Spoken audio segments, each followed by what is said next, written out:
স্বাগত এশিয়ান দেশ সংবাদে। পুরো সময় জুড়ে আপনাদের সাথে রয়েছে আমি অরণ্য বিনতে ইউনুস। এবারে চলে যাচ্ছি পুরো খবরে।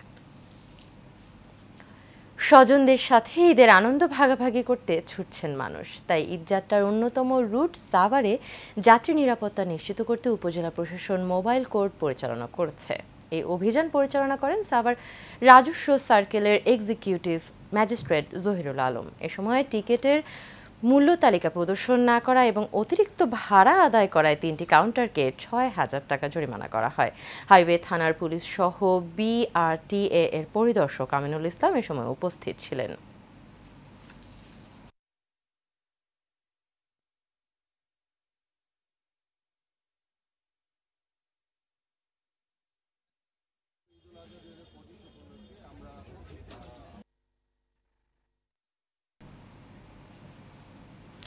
এবারে কোরবানির পশুর হাটের খবর। ঈদুল আজহাকে সামনে রেখে সারা দেশের ন্যায় গাজীপুরের কাপাসিয়াতেও জমে উঠেছে কোরবানির পশুর হাট। ঈদ যতই ঘনিয়ে আসছে ততই বাড়ছে ক্রেতা বিক্রেতার ভিড়। উপজেলার 11টি ইউনিয়নের স্থায়ী 6টি এবং অস্থায়ী 2টি সহ মোট 27টি হাটে কোরবানির জন্য এসব পশু ক্রয় বিক্রয় চলছে। শরীফুল ইসলাম শামীমের রিপোর্টে বিস্তারিত জানাচ্ছেন শেখ ফাহিম। কোরবানির ঈদকে সামনে রেখে গাজীপুরের কাপাসিয়ায় কোরবানির পশুর হাট ধীরে ধীরে জমে উঠেছে। প্রতিটি হাটে উপজেলা প্রাণী সম্পদ অফিস কর্তৃক প্রয়োজনীয় জরুরি সেবার জন্য মেডিকেল টিম নিযুক্ত রয়েছে। তারা প্রতিটি হাটে প্রয়োজনীয় সেবার কাজে নিয়োজিত রয়েছেন। দাম নিয়ে মিশ্র প্রতিক্রিয়া দেখা দেয় ক্রেতা বিক্রেতাদের মাঝে। তবে এবার ঈদে এই উপজেলায় কোরবানিযোগ্য মোট 27,500 পশুর চাহিদা থাকলেও গবাদি পশু প্রস্তুত আছে 26,498টি। এই বাজারের আইনশৃঙ্খলা বাহিনীর পরিস্থিতি ভালো, নিয়ন্ত্রণে বাজার আছে। আমি একটা গরু কিনা খুব খুশি। গরুর খাবারের দাম হিসেবে এই বাজারটা একটা সামাজিক ভাবে সকল মানুষ যেন অংশগ্রহণ করতে পারে, এই জন্য এই বাজারের মানুষ সকল মানুষ এই বাজারে আসে। ক্রেতা এবং বিক্রেতা তাদের উপর কোনো বার্ডিং থাকে না। আগামী কোরবানি ঈদে চাহিদা পূরণে পর্যাপ্ত সংখ্যক গবাদি পশু প্রস্তুত রাখতে সক্ষম হবেন বলে আশ্বাস দিয়েছেন কাপাসিয়া উপজেলা প্রাণী সম্পদ কর্তৃপক্ষ। নিরাপদ প্রাণী আমিষ উৎপাদন আমাদের যে লক্ষ্য ছিল, আমরা নিরলসভাবে কাজ করে যাচ্ছি এবং নির্বিঘ্নে আমাদের এই ঈদুল আজহার যে পশুর চাহিদা এটা আমরা পূরণ করতে সক্ষম হব। দূর দূরান্ত থেকে আসা ক্রেতা বিক্রেতাদের থাকা খাওয়ার সুব্যবস্থা, প্রশাসনিক নিরাপত্তা, প্রয়োজনীয় সংখ্যক ভলেন্টিয়ার, মেডিকেল টিম সহ অন্যান্য সুযোগ সুবিধার ব্যবস্থা করা হয়েছে কাপাসিয়ার হাটগুলোতে। Sheikh Fahim, Asian television. দর্শক, কক্সবাজার থেকে কোরবানির পশুর হাটের সর্বশেষ খবর জানবো সহকর্মী ওসমান গনি ইলির কাছ থেকে। ধন্যবাদ রাসুদ্দিন ভাই। আমি এই মুহূর্তে আছি কক্সবাজারের স্কুল যে সংলগ্ন যে পশুর হাটটি বসে সেই পশুর হাটের মধ্যে। আমি আপনার মাধ্যমে দেখেছি যে আজকে এখানকার পশুর হাটের গরু মোষ বেচা কিনা কেমন চলতেছে। আমার এখানে সর্বোচ্চ যে গরু বড় গরুটি এখানে আমরা দেখতে পেয়েছি, এই গরু মূল্যটা কেমন দিয়েছে এবং তার মূল্য কি পরিমাণ, আমরা একটু ওনার গরুর মালিকের সাথে কথা বলার জন্য চেষ্টা করব। মূল্য কত দিচ্ছেন? 8 লক্ষ টাকা। এ পর্যন্ত কত মূল্য কত চাইছে? 5,70,000 পর্যন্ত। আপনার লাভ কেমন হবে মনে করেন আপনি? ধন্যবাদ। আমরা এতক্ষণ কথা বলার জন্য চেষ্টা করছিলাম একজন গরু বিক্রেতার সাথে, যেই গরুটা আনছিল। একটা আপনার গরুটার নামটা কি নাম দিয়েছিলেন আসলে? কালা পাহাড়। যে এখানকার কালা পাহাড়টি এখানে আনা হয়েছিল, সেই কালা পাহাড়ের মালিকের সাথে আমরা কথা বলেছিলাম। আসলে তিনি জানিয়েছেন যে কি তাই ছোট্ট বাচ্চু থেকে এই গরুটা বিশাল আকারে তিনি বড় করেছেন এবং সেই গরুটি তিনি বিক্রি করার জন্য এখানে আনছেন। কিন্তু তার মূল্য 8 লক্ষ টাকা হলেও কিন্তু মানুষ এখানে তার মূল্য চেয়েছেন 5 লক্ষ টাকা। তার কথা মতো আমরা জানতে পেরেছি গরুটি যদি বিক্রিও হয় তাও 2 থেকে 2.5 লক্ষ টাকা গরু বিক্রি হয় বলে এমনটাই জানিয়েছেন। এর কারণে এর উদাহরণটি হচ্ছে যে মায়ানমার থেকে চুরাই পথে আসা গরু, এই গরুর কারণে যারা গরু কামারিরা আছে সেই গরুর কামারিরা ন্যায্য মূল্য পাচ্ছে না বলে এমনটাই জানিয়েছেন। এই ছিল সর্বশেষ তথ্য আমার কাছে। ঈদুল আজহাকে সামনে রেখে আইন শৃঙ্খলা রক্ষার পাশাপাশি রাঙামাটির সীমান্ত দিয়ে চোরাচালান রোধে তৎপর রয়েছে বিজিবি। এ বিষয়ে প্রেস ব্রিফিং করেছেন রাজনগর জোন অধিনায়ক লেফটেন্যান্ট কর্নেল নাহিদ হাসান। এ সময় তিনি বলেন, ঈদকে কেন্দ্র করে গরু চোরাচালান এবং চামড়া পাচার রোধে বিজিবি কঠোর অবস্থানে রয়েছে। দেশের চাহিদা অনুযায়ী পর্যাপ্ত পরিমাণ কোরবানির পশু দেশেই মজুদ রয়েছে। দেশীয় খামারিরা যেন ক্ষতিগ্রস্ত না হয়, এজন্য পার্শ্ববর্তী দেশ থেকে চোরাই পথে গরু মহিষ প্রবেশ বন্ধে বিজিবি সীমান্তে সর্বোচ্চ সতর্ক অবস্থানে রয়েছে।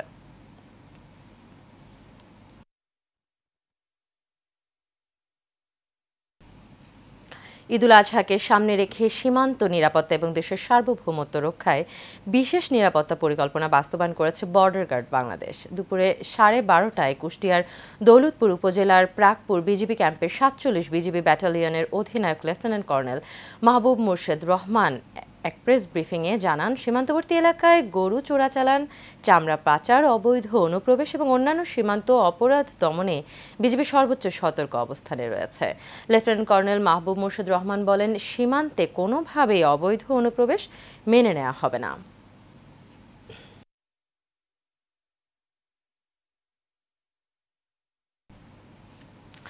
চট্টগ্রাম নগরীতে বিপুল পরিমাণ নকল ব্র্যান্ডের গাড়ির ব্রেক প্যাড জব্দ করেছে পুলিশ। ডাবলমুরিং থানার অফিসার ইনচার্জ কাজী মোহাম্মদ রফিক আহমেদ জানান, মোহাম্মদ সাইদুল আলম নামের এক ব্যবসায়ী চীন থেকে আনুমানিক 50 থেকে 60 লাখ টাকা মূল্যের 10,000 সেট এমকে ব্র্যান্ডের গাড়ির ব্রেক প্যাড আমদানি করেন। প্যাকেটের গায়ে হোসেন মোটরসের নকল লোগো লাগিয়ে এবং হলোগ্রাম লাগিয়ে তা বাজারজাত করে আসছিলেন তিনি। পুলিশ যাচাই বাছাই করে নকল গাড়ির পার্টসগুলো জব্দ করেছে।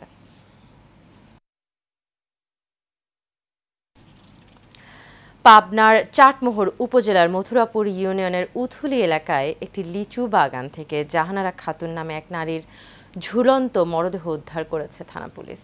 পরিবারের দাবি, 4 জুন ঢাকা থেকে 4 জুন সন্ধ্যা থেকে নিখোঁজ ছিলেন জাহানারা খাতুন। সকালে লিচু বাগানের পাশে একটি ক্ষেতে ঘাস কাটতে গিয়ে এক কৃষক ঝুলন্ত অবস্থায় জাহানারা খাতুনকে দেখতে পায়। পরে পুলিশ ঘটনাস্থলে পৌঁছে মরদেহ ময়নাতদন্তের জন্য পাঠায়।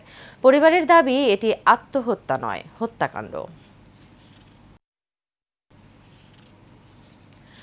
ভোলার তজুমউদ্দিন উপজেলার চাচড়া ইউনিয়নের ভিজিএফ এর তালিকা চাওয়াকে কেন্দ্র করে এক নারী নেত্রীকে রশি দিয়ে বেঁধে মারধরের অভিযোগ উঠেছে। ইউনিয়ন পরিষদে মহিলা দলের সভাপতি এবং সাবেক ইউপি সদস্য মালেকা বেগমের সঙ্গে এই ঘটনা ঘটেছে। মালেকা বেগমের অভিযোগ, চাচড়া ইউনিয়নের বিএনপি সাধারণ সম্পাদক ইব্রাহিম হাওলাদার এবং দফাদার আলাউদ্দিন তাকে রশি দিয়ে বেঁধে বেধড়ক মারধর করেন। এতে গুরুতর আহত মালেকা বেগমকে হাসপাতালে ভর্তি করা হয়। পুলিশ জানায়, লিখিত অভিযোগ পেলে আইনগত ব্যবস্থা নেওয়া হবে।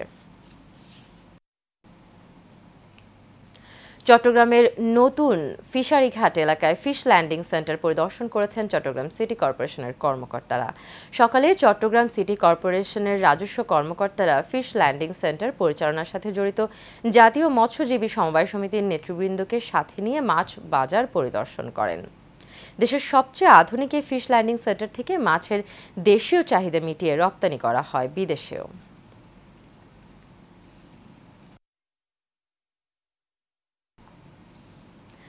বাগেরহাট রামপালে তীব্র নদী ভাঙনের কবলে পড়ে ভিটেমাটি ছাড়া বসবাস করছে শতাধিক পরিবার। বসত ভিটা বাঁচাতে ভুক্তভোগী পরিবারগুলো নদীর পাড়ে মানববন্ধন করেছে। অপরিকল্পিত চ্যানেল খননের ফলে ভাঙনের কবলে পড়া 3টি গ্রামের 5 শতাধিক পরিবারের পক্ষ থেকে মানববন্ধনে বক্তারা বলেন, বেশ কয়েকবার চেষ্টা সত্ত্বেও এ বিষয়ে কোনো কার্যকর উদ্যোগ নেওয়া হয়নি। এমনকি সড়ক মেরামতের জন্য বরাদ্দকৃত 259 কোটি টাকার 70% কাজ অসমাপ্ত রেখে ঠিকাদার পালিয়ে গেছে। ফলে এলাকাবাসীরা রয়েছে চরম ভোগান্তিতে।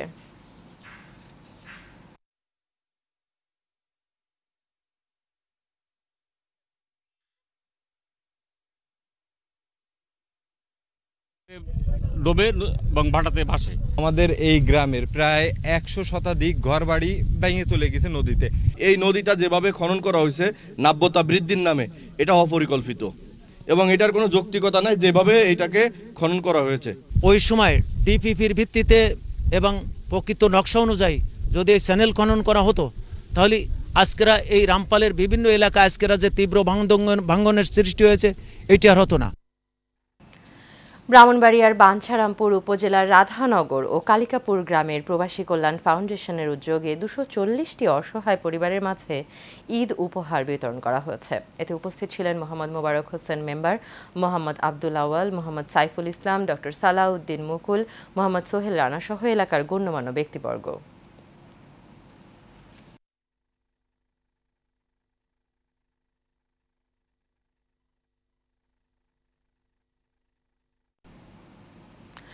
দিনাজপুরের ফুলবাড়িতে পবিত্র ঈদুল আজহা উপলক্ষে আন্তর্জাতিক মানবাধিকার কমিশনের সদস্যদের মাঝে নগদ অর্থ প্রদান করা হয়েছে। উপজেলার IHRC বাংলাদেশ ট্রাস্ট এর নিজস্ব কার্যালয়ে মোহাম্মদ শফিকুল ইসলামের সভাপতিত্বে উক্ত অনুষ্ঠানে প্রধান অতিথি হিসেবে উপস্থিত ছিলেন আন্তর্জাতিক মানবাধিকার কমিশনের ভাইস চেয়ারম্যান মোহাম্মদ আহাদ আলী।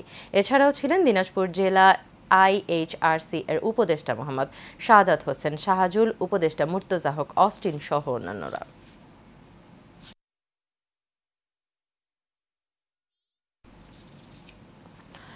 পবিত্র ঈদুল আজহা উপলক্ষে টাঙ্গাইলের কালিহাতী উপজেলার 10কিয়া ইউনিয়নের বিএনপির পক্ষ থেকে এবং সিঙ্গাপুর প্রবাসী মোহাম্মদ বাদশাহ ফকিরের সৌজন্যে গরিব, অসহায় এবং দুস্থ পরিবারের মাঝে ঈদ সামগ্রী বিতরণ করা হয়েছে।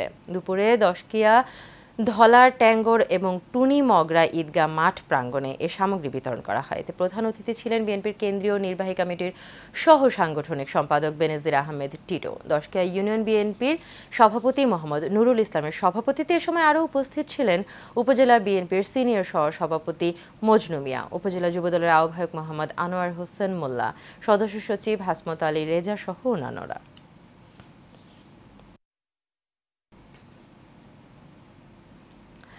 গাজীপুরের জামালপুর বাজারে জাকের পার্টির চেয়ারম্যানের পক্ষ থেকে ভক্ত এবং মুমিনদের পবিত্র ঈদ শুভেচ্ছা এবং আসন্ন ওরস শরীফের দাওয়াত পৌঁছে দেওয়া হয়েছে।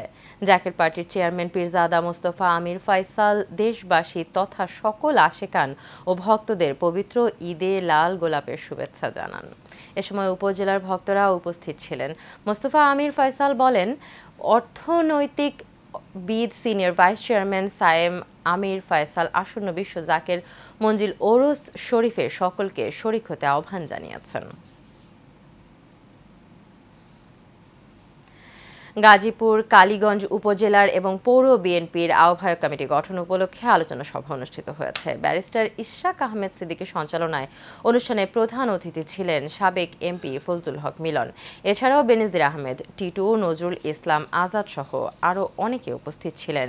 এ সময় একজন প্রকৃত ত্যাগী নেতা নির্বাচিত করতে পৌর এবং উপজেলা নেতাদের আহ্বান জানানো হয়।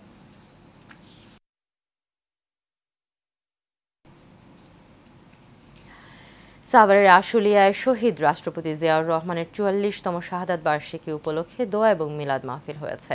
এতে প্রধান অতিথি ছিলেন বিএনপির কেন্দ্রীয় কমিটির সহ পরিবার কল্যাণ বিষয়ক সম্পাদক এবং ঢাকা 19 আসনের সাবেক সংসদ সদস্য ডাক্তার দেওয়ান মোহাম্মদ সালাউদ্দিন বাবু। এ সময় ঢাকা জেলা ওলামা দলের সিনিয়র যুগ্ম আহ্বায়ক মাসুদুর রহমান ওয়ানের সঞ্চালনায় বিশেষ অতিথি হিসেবে উপস্থিত ছিলেন ঢাকা জেলা বিএনপির সাবেক সহ সাধারণ সম্পাদক শরীফুল আলম, স্বেচ্ছাসেবক দলের যুগ্ম আহ্বায়ক বদরুল আলম সুমন সহ আরও অনেকে।